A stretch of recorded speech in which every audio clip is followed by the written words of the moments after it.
Amazing. So, hello and welcome to the Be Free podcast. And today I have the lovely Samara Lane, who is coming in from Seattle, which is super cool. I'm in Scotland, Samara's in Seattle, and I love how we can just connect in this way over Zoom and, have this convo today. But Samara and I met in a women's networking group and kind of clicked because we both have this, interest in supporting people with anxiety. And yeah, do you want to just do a little intro to who you are, Samara? And yeah, we can kick things off. Thank you so much. Yeah, so I'm an Anxiety Transcendence Coach, helping people heal their fear and anxiety through connection to soul and spirit. So I resonate so much with the incredible work you're doing in the world, Susi. It's like so inspiring to see all that you do for your people. And yeah, one of the things that I'm in Seattle, Washington, US, live with my husband of many years and our beautiful 4-year-old at the time of this recording daughter. Yeah. So, and yeah, what I've really have carved out as one of the things that I specialize in over the years with clients and community is relationship anxiety, otherwise known as relationship OCD. So that's been a big foundation of my work. Yeah, I found that so interesting when we first got chatting and you kind of speaking about this relationship anxiety, and it was something that I hadn't even heard of. Do you want to kind of share a bit about that for anyone that's listening? Because I know as soon as people hear about it, they're going to instantly kind of connect with what it is. Yes, for sure. And yeah, most people have never heard about it until they experience the symptoms and start Googling, trying to figure out what is going on. Yeah. But it's more common than we realize. So relationship anxiety, also known as relationship OCD, I really describe it as like two sides of the anxiety coin. So one side, how it kind of manifests and shows up in our lives. So one side of this coin might be the I'm not enough story, the I'm not enough fear. What if my partner leaves me, or they don't really love me, or they cheat on me, something like that. Right. And that one in a way is actually a little more easy to detect what is going on, right? A little more obvious. The other side of the coin can be more insidious because there's so much projection going on subconsciously. So the other side of the relationship anxiety coin is the what if my partner and my relationship aren't enough story. So that sounds like, am I settling? This looks or feels differently than I thought it would. So does that mean I'm making the wrong choice? Things like that. Yeah, absolutely. Because I know when we spoke, I could instantly resonate with, some of the things that you were saying. And I know definitely in my past, that was something that obviously I struggled with anxiety, but hadn't considered this relationship aspect. And yeah, I very often would end relationships, just get to a point and just be like, oh no, like it just needs to end because for whatever reason. There was always, as you say, this is the relationship enough, am I enough, all of that, to the point my sister used to call me the runaway bride because I'd been engaged a few times and then just bailed, like, oh, he's not the one. So yeah, I can totally relate with that. But I mean, how did your anxiety affect you? Like, how did it show up for you? Yeah, I didn't realize I had anxiety until I had the big overwhelming sensations with relationship anxiety and went Googling, which I didn't realize is also a compulsion. So not something we want to continue doing forever, but I realized what it was and realized I'd actually had a lot of anxiety and even mild OCD tendencies since I was a little girl without even realizing. So there was that predisposition there that I inherited. But for my relationship anxiety and ROCD specifically, I use those terms interchangeably. How it affected me was, I couldn't focus at work. I struggled to sleep. I was drinking a lot through it to kind of cope and manage, having more Moscow mules after work than is healthy. Yeah. And just trying to cope. I was constantly comparing my relationship to others, tons of rumination, And it would come and go in waves. I had good days and really rough days, constantly comparing, ruminating, and then again, like the Googling, reassurance seeking to friends and family, all of those things. So it really took over my life and felt all consuming. Yeah. Wow. Yeah. I'm sure so many people can resonate with that situation. And I know, like, often we're in relationships and we sometimes see things as kind of like, oh, red flag, get out of that relationship. But how can you tell the difference between, like, if something is a red flag or if it's your anxiety kicking in, the relationship anxiety? Such a good question. Really important to distinguish those two.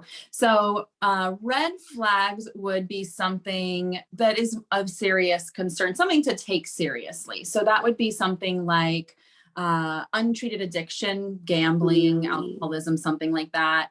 It could be ongoing, like dishonesty or untrustworthiness, like repeated cheating or repeated lying, something like that. And it could also be any form of abuse, right? Yeah. So serious emotional or verbal abuse or any degree of physical or sexual abuse. So those are really the red flags that we see. And generally, I do not see those being what people are preoccupied or with or actually experiencing when they have relationship anxiety or ROCD. It's more of the nuances, right? Or worrying, are we not compatible if I'm not sure? Or we argue sometimes, or or sometimes we hurt each other's feelings, or I'm not always attracted to them, or I don't always feel sensations of love and all that kind of thing. Yeah, that makes so much sense. It just got me thinking there about, like, are we compatible, checking out your partner's horoscopes. And like nowadays it would probably be more like their human design, I guess, than like just the horoscopes. But yeah, like, oh gosh, is he the one, and all that. And no, I think that's a really great way to, as you say, distinguish, because you will have difficult, challenging times in relationships, and that's part of building a strong relationship, I guess, is to be able to move through those without getting attached to, oh, it means something terrible, about our relationship. Exactly. You're right. It's that catastrophic thinking that often is also one of the signs. I tell people, if you're wondering if it's really anxiety or not, first of all, notice, no matter how many times your mind has asked the same questions, the what ifs, and gone through these same thoughts over and over and over again, has your mind ever found an answer that it stayed satisfied with? No. Right? So that's how we know that's really the anxiety talking. Yeah. Oh, that's so good. So good. And I know you mentioned kind of intrusive thoughts, that, like, am I settling? Do I love my partner? All of those kind of things. How do you overcome that? I mean, I can't think back, like, my partner I'm with now, we're married, we've been together for, I don't actually know. We've been married for 14 years, but, prior to him, I guess I wasn't, 100% faithful to partners. I had that constant, as you say, that, oh, I don't know if I really love them, and all of those things. But I don't know what changed, but how do you deal with those kind of thoughts and overcome that? Yeah, absolutely. How we want to overcome intrusive thoughts around our relationship, and really, I can also dig in because I feel like they're all intertwined. It's all connected to, like, how do we heal the relationship anxiety and the ROCD? So, because it's all encompassing, right? The intrusive thoughts are really a symptom, and of what's going on more deeply. So number one is deeper awareness. Are we really getting curious and honest with ourselves, or getting some help with an expert if we don't know how to navigate it on our own, around where might this really be coming from? Because even if we are sure that it's our partner's flaws that are the problem, that was me too, 1,000%. Yeah. 100% of the time, what I find for people is we're projecting. There are some past life experiences we might have had. There are relationship myths that we've been taught our whole lives, or we were raised on Disney movies and fairy tales. You meet someone and they're the one and you never doubt it. Or, so many of us watch, like, The Bachelor and all those kind of stuff. So like there are so many components to this: past relationship experiences. Are we highly sensitive people in general? Have we ever had any degree of past trauma, right? Even if we had a good childhood. So there's so many factors at play. Are we really aware is the first step. And from there, we can start to really on a like a CBT level, start challenging our intrusive thoughts and looking at, well, what are the facts? Doing a lot of fact checking and reframing those. And on the emotional level, which I think is the most easily forgotten, and it may be the most important piece, is inner child work or self-soothing, and really learning how to self-soothe ourselves and our nervous system, because like any form of anxiety, that's what our body is really asking us to do. Mm-hmm. Oh my gosh, so much to think about there. And I'm sure that, yeah, so many listeners will be picking up on aspects of that. And I love the fact that this is now it's an actual recognized, form of anxiety, because I'm sure there's so many people who go through these patterns and go through relationships and just think, I'm rubbish at relationships. I can never settle down. I have all these things going on for themselves, thinking it's never going to happen for me, when actually, if you get the support, then, it's available to us all. Absolutely. Yes. I 100% agree with that. And yeah, I went through, my relationship history was a mess. It was, it was just ups and downs, and yep, lots of mistakes made on my part. And I think part of that was also a lack of self-trust, throughout growing up. I didn't have a history of picking very healthy, loving partners. And so when I finally found someone that seemed different, or I felt more secure with, still I questioned and doubted, am I really choosing the right person? How do I know if this is healthy? How do I know if it's the one? I thought it would look or feel different, and it's not this perfect fairy tale. So there's a lot of those busting of relationship myths is a huge part of it. Mm-hmm. And you're in a beautiful, loving relationship now. Yes. Yeah. So we are 12 years a couple. Like I think tomorrow is roughly our approximated, like we became a couple anniversary. And last month we had our 8-year wedding anniversary. So amazing. by all definitions, I believe we've made it. And yeah, I've been relationship anxiety free for years. And honestly, it's been a gift. It really taught me to love and accept myself and my partner, and therefore others, way more deeply, like a really more rich, authentic, genuine experience of love than I ever thought possible. So it's really a gift. Gorgeous. Oh, thank you. So obviously now you've mentioned your kind of relationship anxiety free, and what things do you currently use to support your mental health and emotional health? Yeah, absolutely. So for me, a big piece of that is remembering that anxiety it often doesn't just come up in relationships. For some people, it can if they just have some isolated trauma. But for most people I work with, and for myself, anxiety wasn't an isolated event with our relationship. It's something that we contend, it's like our Achilles heel, right? It's the thing that comes up for us when we feel out of balance, or just maybe not feeling really in tune and connected with our more grounded innate nature.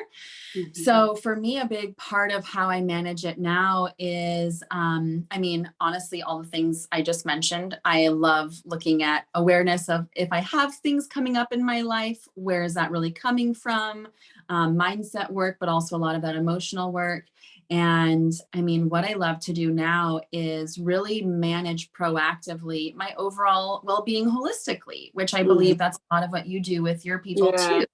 We're not just like this little isolated being, or someone where we can just like go to bed at midnight and get bad sleep and eat whatever we want and never go into nature. Like I really find that taking care of my body is the first step. That's how we experience our world. And I'm a highly sensitive person.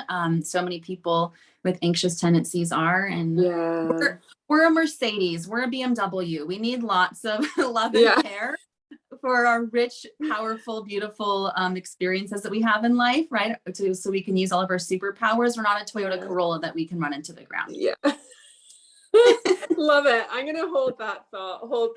I'm gonna and be like a G-Wagon or something. Something really cool. Yeah, I was literally speaking about this to a friend the other day. We were for a walk on Friday, and in our kind of 20s, we probably were, partying hard, drinking, not sleeping, working all the hours. And we're like, how did we manage to get away with the way we lived for so long? And now, she was saying that to me. She was like, you're like one of the healthiest people I know. You eat like, how can you, like, because I'd obviously experienced illness at the start of this year. She's like, I just don't get it. And I'm like, yeah, I need to like do all my meditation, do my yoga, drink the green juice, like all of these things to just like function at this, function and vibe at this level, I guess. Yes. Yeah. Yeah.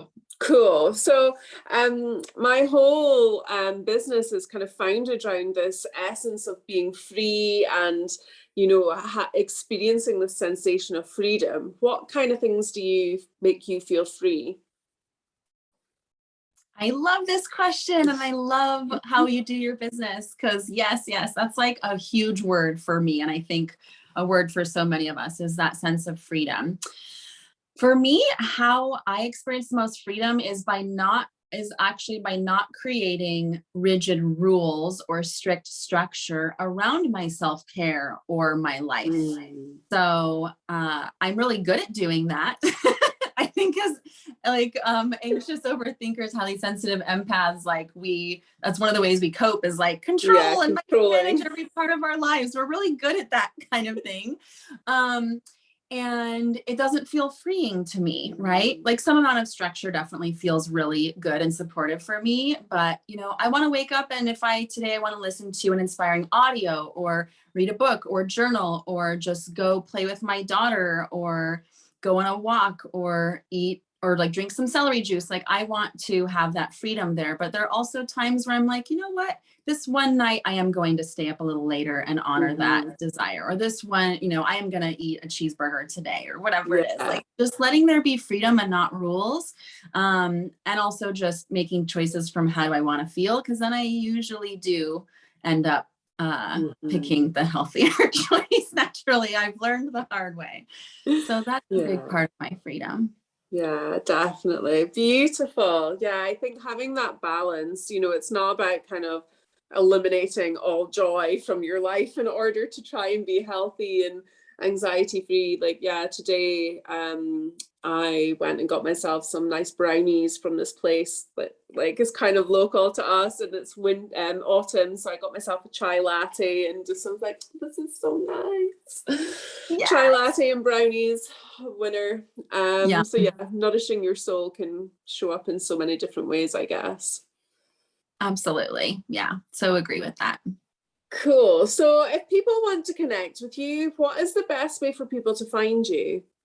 Yeah. On my website is where most people find me, samaralane.com. There's a free mini course there. If anyone knows anyone or has themselves some relationship anxiety symptoms, I have my 3 keys to ending relationship out there that you're going to love. And you can reach out anytime.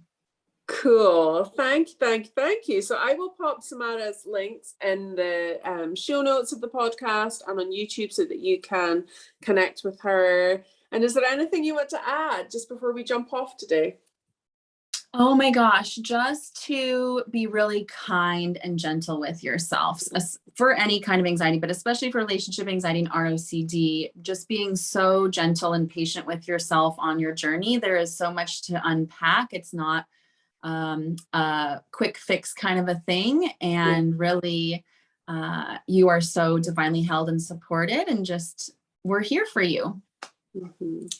Oh, beautiful. Thank you. Yeah, self-compassion all the way. I think, as you mentioned, as kind of highly sensitive people or anxious people, we can be our own, beat ourselves up and be our own worst critic. So yeah, definitely. Thank you for that sharing. So I'm gonna leave it here today. Guys, go check out Samara's course, connect with her, give her a follow, and check out what she's up to, and we'll get some support with regards to that relationship anxiety. So thank you for being here today, and I will look forward to speaking to you real soon.